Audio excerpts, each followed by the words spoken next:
Mas nakakatakot pa Houston dyan. OMG, mas mukhang nakakatakot nga talaga to.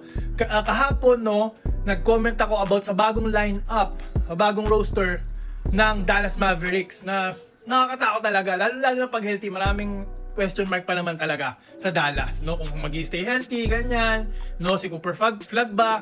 Magiging magaling ba talaga as a rookie, no? Pero ito ang nakakatakot kasi ito ang mga magiging lineup ng Houston Rockets. Alam naman nyo na siguro ang nangyaring big trade kay Kevin Durant na napunta siya sa Houston Rockets nga. Na-trade si Jalen Green saka si Dillon Brooks, no? Kasi kahit man sino tanungin nyo, parang mas panalo pa rin talaga ang Houston doon sa nangyaring trade. Oo, dalawa yon, may draft picks pa. Pero panalo. Alam nyo kung bakit? Last year, baka nakakalimutan nyo baka nakakalimutan ng lahat. Second po sa standing ng NBA ang Houston. Second best team sa standing. Pero, nung playoffs, natalo sila ng Warriors. Pero pa rin, umabot sa Game 7, no? Dating champion na Curry, Green, no, nandun pa si Jimmy Butler, napaabot nila ng Game 7. Considering mga bata ito, isa lang yung dating champion, no? Mga bata, and inexperienced nga. Yun nga, lumabas yun sa Game 7 or sa series na yun na inexperienced pa nga sila. Si Jalen Green hindi nagpakita ng maayos, very inconsistent, no? Kaya yun, tama lang na i-trade siya. Pero tingnan nyo na ang nangyari ngayon. Nakakatakot nga talaga. Kung ito ang first 5 mo, no?